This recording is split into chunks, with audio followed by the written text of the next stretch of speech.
नमस्कार दोस्तों, मैं विवेक कुमार स्वागत करता हूं आपका अपने YouTube channel study with Vivek Kumar में। दोस्तों, जैसा कि मैंने आपसे कहा था कि हम स्टार्ट करने वाले हैं जनरल साइंस और उसमें भी सबसे पहले हम फिजिक्स स्टार्ट करेंगे। दोस्तों, तो आज हम फिजिक्स स्टार्ट करने वाले हैं। तो फिजिक्स में दोस्तों बहुत सारी यूनिट्स हैं, तो सबसे पहले मैं उनको समराइज करूंगा, यानी कि किसी भी एक यूनिट को लेकर उसके बारे में सारी बेसिक जानकारी मैं एक वीडियो के माध्यम से दूंगा। फिर मैं प्रयास करूंगा कि उन्हें और भी ज्यादा एक्सप्लेन कर सकूं। दोस्तों, क्योंकि चैनल के माध्यम से हम कंपटीशन की तैयारी करा रहे हैं, तो मेरा प्रयास ये रहेगा कि मैं जो फिजिक्स पढ़ाऊं वो केवल कंपटीशन के दृष्टिगत महत्वपूर्ण हो और साथ ही साथ जो बच्चे 10 और 12 में हैं उनके लिए भी इंपॉर्टेंट हो। तो प्रयास मेरा यही रहेगा। चलिए देखते हैं, शुरू करते हैं।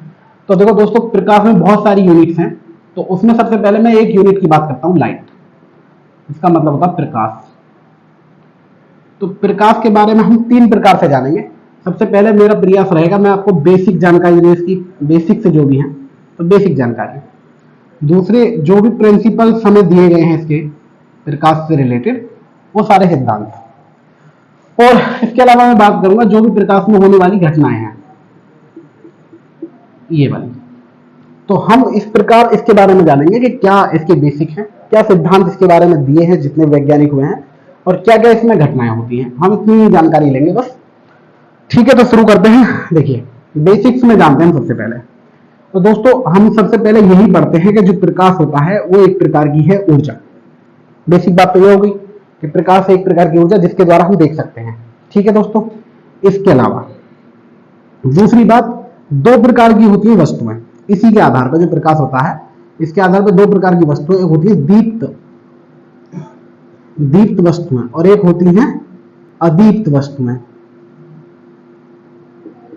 तो जो दीप्त वस्तुएं होती हैं दोस्तों, उसके पास स्वयं का प्रकाश होता है, और जो अदीप्त होती हैं उसके पास खुद का प्रकाश नहीं होता। ये बात याद रखनी है। तो दीप्त में वो आएंगी जिसके पास खुद का प्रकाश होगा, जैसे सूर्य है, जलता हुआ बल्ब है, तारे हैं, इनके पास खुद का प्रकाश है, ये सब दीप्त में आएंगी। और अदीप्त में आएंगी जिनके पास खुद का प्रकाश नहीं है, चंद्रमा है, कुर्सी है, मेज है, एनी अदर जो भी चीज हम दिखते हैं देखते हैं, वो सब आएंगे अदीप्त में। इसके अलावा हम इसकी तरंग दैर्घ्य की बात करते हैं। तो दोस्तों, प्रकाश की जो तरंग दैर्घ्य होती है वो होती है 1 एंगस्ट्रॉम से लेकर 10 की पावर 6 एंगस्ट्रॉम तक। लेकिन हम जो पढ़ते हैं वो पढ़ते हैं कुछ और। हम ये पढ़ते हैं 3900 एंगस्ट्रॉम से 7800 एंगस्ट्रॉम तक। दोस्तों, इसे हम और भी कुछ लिख सकते हैं। इसे लिख सकते हैं 390 नैनोमीटर से 780 नैनोमीटर तक। एक ही बात होगी, क्योंकि इसमें 10 की घात -9 होती है, इसमें 10 की घात -10। तो इसे हम चेंज कर सकते हैं, एंगस्ट्रॉम को नैनोमीटर में चेंज करेंगे, 1 जीरो कम कर दीजिए। तो कभी कभी होगा एग्जाम में ये भी लिखा हुआ मिल सकता है। ये हम पढ़ते हैं 10th में। लेकिन प्रकाश की जो तरंग दैर्घ्य होती है वो इतनी होती है। अब इतनी होगी तो 3 भाग में डिवाइड होता है प्रकाश। तो अब देखें, इस बेसिक में बात करते हैं प्रकाश की बात। तो यहां से 3 पार्ट में डिवाइड होगा। पहला पार्ट होता है अल्ट्रावायलेट, जिसे बोलते हैं पराबैंगनी क्षेत्र। अब पराबैंगनी क्षेत्र है, इसकी तरंग दैर्घ्य होगी 1 एंगस्ट्रॉम से लगभग 380 नैनोमीटर, सॉरी 1 नैनोमीटर से 380 नैनोमीटर तक। अगर एंगस्ट्रॉम में लिखना हो तो 1 एंगस्ट्रॉम से लेकर 3800 एंगस्ट्रॉम तक होगा पराबैंगनी क्षेत्र। याद रखना है आपको। दूसरा क्षेत्र होता है दृश्य क्षेत्र। दृश्य क्षेत्र की जो तरंग दैर्घ्य होती है वो यहीं से लगा दीजिए, 3800 1 लिख लीजिए, चाहे 3900 लिख लीजिए, इसमें कोई फर्क पड़ने वाला है नहीं। 3900 एंगस्ट्रॉम से 7800 एंगस्ट्रॉम तक, कहीं कहीं 4000 से 8000 भी लिखा हुआ मिलेगा। तो कंफ्यूज ना हो, जो एनसीईआरटी में डाटा है वो यही है। एनसीईआरटी की बात हमें माननी चाहिए।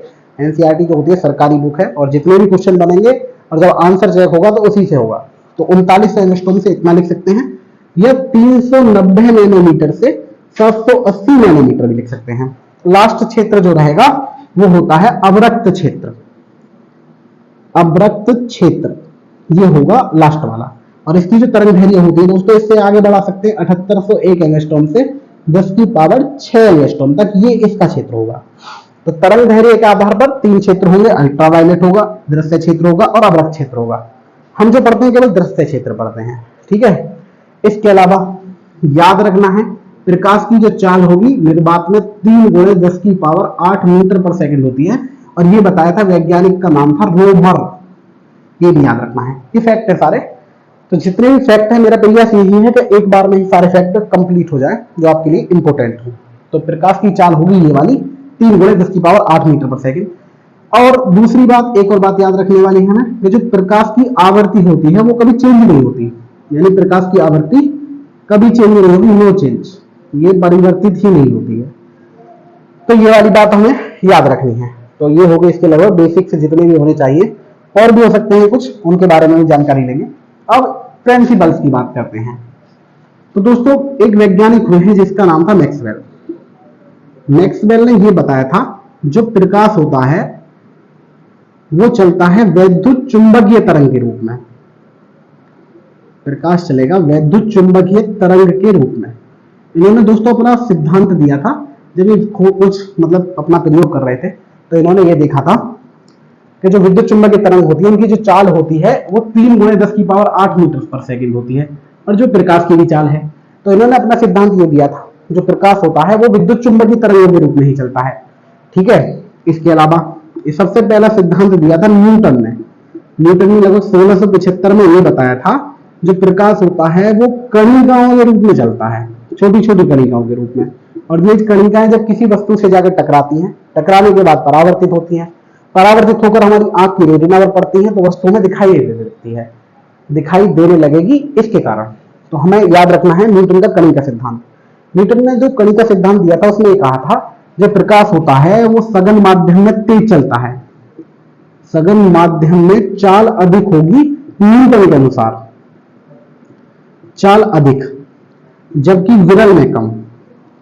तो यहां इनका सिद्धांत हो गया था गलत सिद्ध, क्योंकि हमें पता है और आज भी पता है ये अपवर्तन के नियम अनुसार सिद्ध हो चुका है जो प्रकाश की चाल होती है वो विरल माध्यम में अधिक होती है, जबकि सघन माध्यम में भी नहीं होती है। लेकिन इन्होंने कहा था सघन माध्यम में प्रकाश की चाल अधिक होती है जबकि विरल माध्यम में कम होती है। ज्यादा कुछ याद नहीं रखना है, केवल इतना याद रखें कि न्यूटन ने बताया था प्रकाश कणिकाओं के रूप में चलता है, और ये कणिकाएं जब परावर्तित होकर हमारी आंख की रेटिना पर पड़ती हैं तो वस्तुओं में दिखाई देने लगती है। इतनी बात याद रखनी है केवल। अच्छा, इसमें और भी कुछ थोड़ा सा याद रखना था, वो ये याद रखना था कि इस सिद्धांत के अनुसार केवल परावर्तन और अपवर्तन की व्याख्या हो सकी, बाकी और जितनी भी घटनाएं हैं प्रकाश की उनकी व्याख्या नहीं हो पाई, लेकिन इनकी व्याख्या हो गई थी। अगर कभी क्वेश्चन आए कि न्यूटन के कणी का सिद्धांत द्वारा किस किस की व्याख्या हो गई थी, तो केवल याद रखेंगे परावर्तन की घटना और अपवर्तन की घटना की व्याख्या कर सकता है ये सिद्धांत, बाकी किसी घटना की नहीं कर सकता। विवर्तन है, व्यतिकरण है, ध्रुवण है, कॉम्पिटेंट प्रभाव, बाकी कोई से प्रभाव की व्याख्या नहीं हो पाएगी। तो इतना याद रखना है। 1675 में सबसे पहले सिद्धांत इन्होंने दिया था। मैक्सवेल ने बताया था प्रकाश चलता है विद्युत चुंबकीय तरंग के रूप में। ठीक है, ये नहीं बताया था प्रकाश तरंग है, प्रकाश तरंग है वो बताया था हाइगेन ने। तो इसके बाद आए थे 1678 में हाइगेन, और हाइगेन ने बताया था जो प्रकाश होता है वो तरंग के रूप में चलता है। किसके रूप में चलता है? तरंग के रूप में चलता है, वो हाइगेन ने बताया। प्रकाश विद्युत चुंबकीय तरंग है ये बताया मैक्सवेल ने, लेकिन प्रकाश एक तरंग है ये बताया हाइगेन ने। जब दो घटनाओं की व्याख्या इसके आधार पर हो गई थी और इसके आधार पर हुई थी 5 घटनाओं की व्याख्या। तो ये भी हमें याद रखना है कि हाइगेन ने बताया था तरंग फैक्ट है, याद रखना है कि प्रकाश को तरंग किसने कहा था? वो कहा था हाइगेन ने। इसके अलावा बात करते हैं और दोस्तों इसके बाद मैक्स प्लांक आए थे। मैक्स प्लांक ने अपना क्वांटम सिद्धांत दिया, मैक्स प्लांक का क्वांटम सिद्धांत है, और इन्होंने बताया था कि प्रकाश होता है वो छोटे छोटे क्वांटा यार के रूप में चलता है जिन्हें फोटोन कहते हैं। तो ये मैक्स प्लांक का सिद्धांत था, और इसमें बताया था कि प्रकाश है कण के रूप में चलता है। इससे पहले आइंस्टीन ने बता दिया था। आइंस्टीन को इतना श्रेय नहीं जाता जितना मैक्स प्लांक को जाता है प्रकाश को कण सिद्ध करने में। आइंस्टीन ने जब प्रकाश वैद्युत प्रभाव की व्याख्या की थी, दोस्तों याद रखेंगे आइंस्टीन को प्रकाश वैद्युत प्रभाव के लिए ही नोबेल प्राइज मिला था 1922 में, है ना। तो वैसे आइंस्टीन का जो सबसे फेमस जो फॉर्मूला है वो ये है E=mc², सापेक्षता का सिद्धांत। ये है आइंस्टीन का सबसे फेमस, लेकिन जो इसे नोबेल प्राइज मिला था वो मिला था प्रकाश वैद्युत प्रभाव पे। प्रकाश वैद्युत प्रभाव क्या है कि जब किसी धातु पर प्रकाश हम आपतित करते हैं, तो अब क्योंकि हम बात कर रहे थे प्रकाश कण के रूप में है, और कण क्या है? वो छोटे छोटे ऊर्जा के पैकेट हैं। तो जब वो किसी धातु पर पड़ते हैं तो उसमें जो उपस्थित इलेक्ट्रॉन होते हैं उस फोटोन को ग्रहण कर लेते हैं, उसकी ऊर्जा ले लेते हैं। जैसे ही वो उसकी ऊर्जा लेंगे तो ऊर्जा मिलते ही इलेक्ट्रॉन अपनी कक्षा छोड़कर बाहर निकल जाएगा, तो इलेक्ट्रॉन का उत्सर्जन होगा। ये घटना कहलाई थी प्रकाश वैद्युत प्रभाव। और वो जो छोटे छोटे कण थे उन्हें बोलते हैं फोटोन, और फोटोन के रूप में चलता प्रकाश, ये बताया था मैक्स प्लांक ने। तो याद रखना है प्रकाश का कण सिद्धांत किसके लिए दिया जाएगा? कण के लिए दिया जाएगा, मैक्स प्लांक को क्रेडिट। ठीक है, इतनी बातें याद रखनी है। ये जितने भी मतलब सिद्धांत, इसके अलावा एक और वैज्ञानिक हुए हैं, ए एच कॉम्पटन नाम है उनका, A H Compton, A H Compton. इन्होंने 1924 में शायद, देख लेना एक बार, आप देख सकते हैं गूगल पर, देखो फैक्चुअल इंफॉर्मेशन कभी कभी गलत भी हो सकती है। तो 1924 में एक एक्स किरणों का प्रकीर्णन किया था, एक्स किरणों के प्रकीर्णन प्रयोग, और यहां से इसने कहा था जो प्रकाश होता है वो कण होता है, यानी कण प्रकृति की पुष्टि की गई थी इनके द्वारा, कंफर्म किया गया था हाँ प्रकाश में कण प्रकृति है। हालांकि पहले भी कह दी गई थी, लेकिन ये 1924 की बात कर रहे हैं और ये 1900 की बात कर रहे हैं, तो धीरे धीरे घटनाएं बढ़ी इसलिए, ठीक है। और एक बात और याद रखें, एक साइंटिस्ट और हुए हैं, उनका नाम था दे ब्रोगली, दे ब्रोगली। उन्होंने कहा था कि द्रव्य में ही द्वैत प्रकृति होती है। अभी तक तो बात कर रहे थे कि प्रकाश में द्वैत प्रकृति है, यानी प्रकाश ड्यूअल नेचर ऑफ लाइट है, यानी प्रकाश में दो प्रकृति होती है, प्रकाश तरंग भी है कण भी है। लेकिन जो दे ब्रोगली थे उन्होंने कहा था जो द्रव्य है, यानी द्रव्य में सब चीज आ सकती है, ठोस द्रव गैस प्लाज्मा और एक और अवस्था बोसाई स्टील कंडेंसेट, वो सारी आ जाएगी इसमें। और उन्होंने कहा था जो कण होता है वो कभी कभी तरंग की भांति तो कभी कभी कण की भांति व्यवहार करता है, यानी कि इसमें भी ड्यूअल नेचर होता है। तो अगर क्वेश्चन पूछा जाए कि द्रव्य की द्वैत प्रकृति किसने बताई थी, तो आपको याद रखना दे ब्रोगली, वो प्रकाश के लिए नहीं है, ठीक है। और प्रकाश की बात आए तो कण सिद्धांत दिया था मैक्स प्लैंक ने, और तरंग बताया था हाइगेन ने, और प्रकाश होता है वैद्युत चुंबकीय तरंग, ये बताया था मैक्सवेल ने। जब मैक्सवेल ने अपना सिद्धांत दिया था विकिरण वाला वैद्युत चुंबकीय का सिद्धांत, तो जब बताया था उसने कि प्रकाश होता है विद्युत चुंबकीय तरंग। तो ये हो गए सारे इसके प्रिंसिपल्स। अब घटनाएं की बात कर लें तो पहली घटना होती है इसमें परावर्तन। दोस्तों नेक्स्ट वीडियो में इसके बारे में हम विस्तार से बात करेंगे, जितनी भी घटनाएं होती क्या होती हैं, इनका क्या प्रभाव होगा, क्या क्या इसके एग्जाम्पल हैं, तो वो सब बातें हम अगली वीडियो में करेंगे। वीडियो ज्यादा लंबी ना हो, छोटी छोटी वीडियो रहे, अभी स्टार्टिंग है हमारी, तो हम चाहते हैं कि वीडियो ज्यादा से ज्यादा देखी जाए। तो वीडियो अगर दोस्तों अच्छी लगे तो सब्सक्राइब करें, शेयर करें और लाइक भी करें, तो ज्यादा से ज्यादा शेयर जरूर करें, ठीक है। तो देखते हैं, देखो एक घटना होती है परावर्तन की। इस घटना के कारण कोई भी वस्तु दिखाई देती है, वस्तु का दिखाई देना वो इसके कारण ही संभव हो पाता है। अगर प्रकाश में परावर्तन की घटना ना होती तो वस्तु हमें दिखाई नहीं देती। इसके बारे में विस्तार से चर्चा होगी अगली वीडियो में। चलिए, एक घटना होती है अपवर्तन की। तो अपवर्तन होता है आभास। अगर कहीं भी हमें किसी भी चीज का आभास होता है तो इसका मतलब होगा वहां अपवर्तन की घटना होगी। देखिए परावर्तन का मतलब होता है, परावर्तन के लिए एक माध्यम का होना आवश्यक है। प्रकाश किरण उसी माध्यम में आएगी, उसी माध्यम में टकराकर वापस चली जाएगी, तो ये घटना कहलाएगी परावर्तन की। लेकिन अपवर्तन में क्या होगा, दो माध्यम होंगे। तो ये इस बात के लिए जरूर याद रखें, अपवर्तन वही होगा जहां दो माध्यम बन रहे होंगे, एक माध्यम सघन होगा, एक विरल होगा, मतलब एक दूसरे के सापेक्ष, एक हार्ड होगा और एक सॉफ्ट होगा। इस बात का जरूर ध्यान रखें। तो यहाँ क्या होगा, अपवर्तन के लिए जरूरी है कि दो माध्यम हो, और परावर्तन के लिए जरूरी कुछ नहीं है, एक ही माध्यम हो। तो अपवर्तन होगा जब अपवर्तन ये सिद्ध करता है कि अलग अलग माध्यम में प्रकाश की चाल अलग अलग ही होती है। इस बात का ध्यान रखें कि चाल का भिन्न होना, कहां भिन्न होगी, भिन्न माध्यम में, भिन्न होना भिन्न माध्यम में, भिन्न माध्यम में। तो ये कारण होता है, कारण है अपवर्तन का। तो इस बात का जरूर याद रखें कि अपवर्तन का कारण क्या है कि प्रकाश की चाल भिन्न माध्यम में भिन्न होती है, इस कारण अपवर्तन होता है, नहीं तो होगा नहीं। जहां भी आभास हो, जैसे भरे हुए पानी की बाल्टी में लकड़ी डुबो दे तो वो टेढ़ी नजर आएगी, लेकिन वो वास्तविकता में टेढ़ी नहीं होती।